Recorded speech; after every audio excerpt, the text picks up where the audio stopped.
And we are rolling. Who are you and where are we?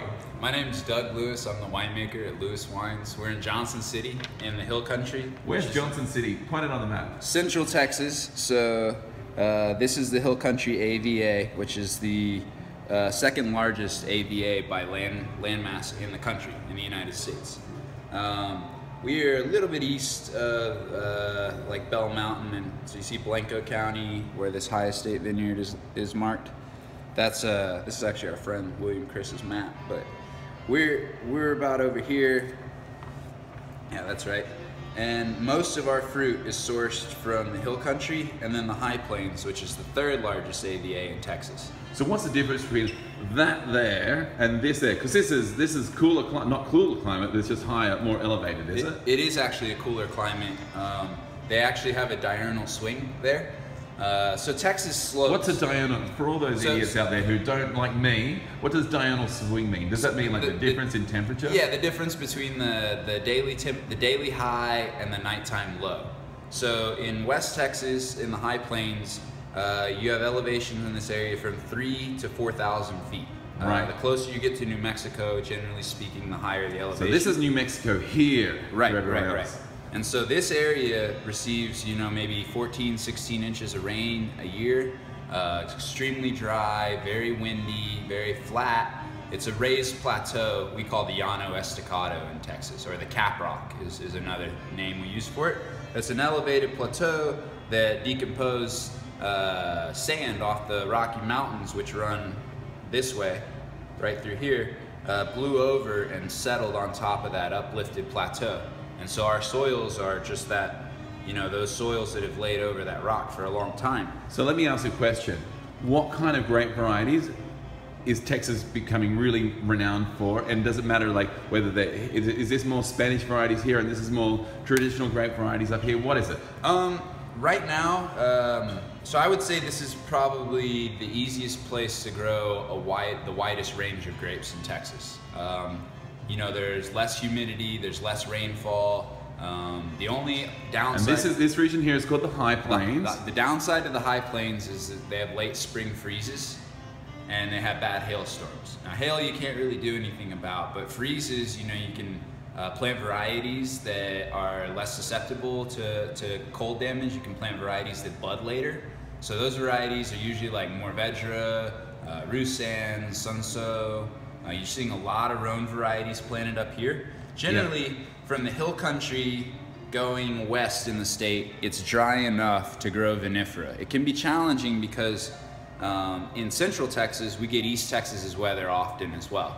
So Texas generally slopes from east to west, and I said 3,000 to 4,000 feet up here. In the Hill Country, we range anywhere from 700 to over 2,000 feet. So.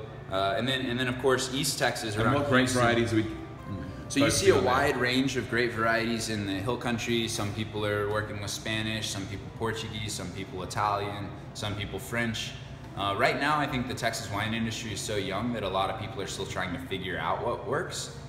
Personally, we work with primarily Portuguese and Spanish varieties, and then some Southern French, Rhone varieties.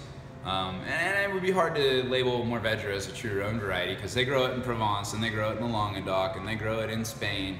And so, I would say there's a lot of Mediterranean varieties that seem to be doing well in the Hill Country. And then there's some Portuguese varieties, which Portugal's not on the Mediterranean, but also seem to do well here. So you're a big fan or a big supporter of buying wines that are made with grapes grown in Texas. Tell us about that. I definitely am.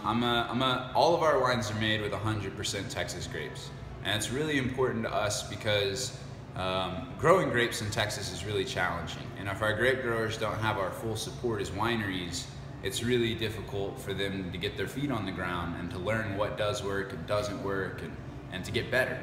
And when a winery's attitude is, well, I'll tell them to plant whatever because I can pad the production 25% from out of state.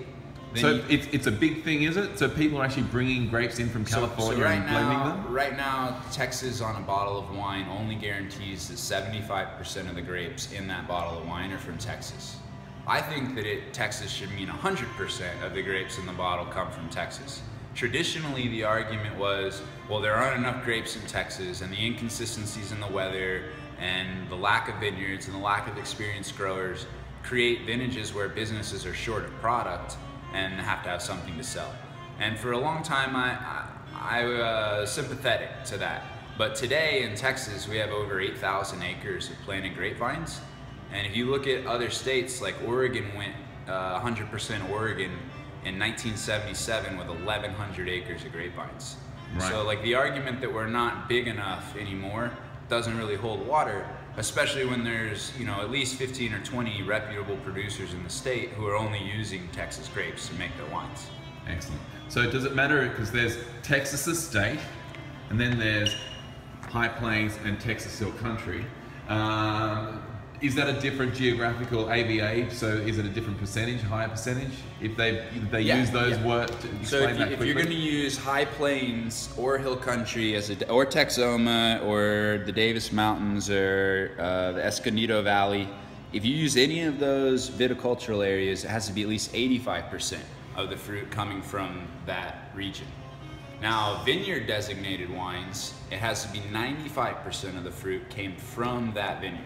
So if you're really looking to get like the most authentic rendition of Texas wine that you can, without like being reassured by the producer that it is actually 100% Texas, then you should look for vineyard designated wines, because that's the most specific designation we have.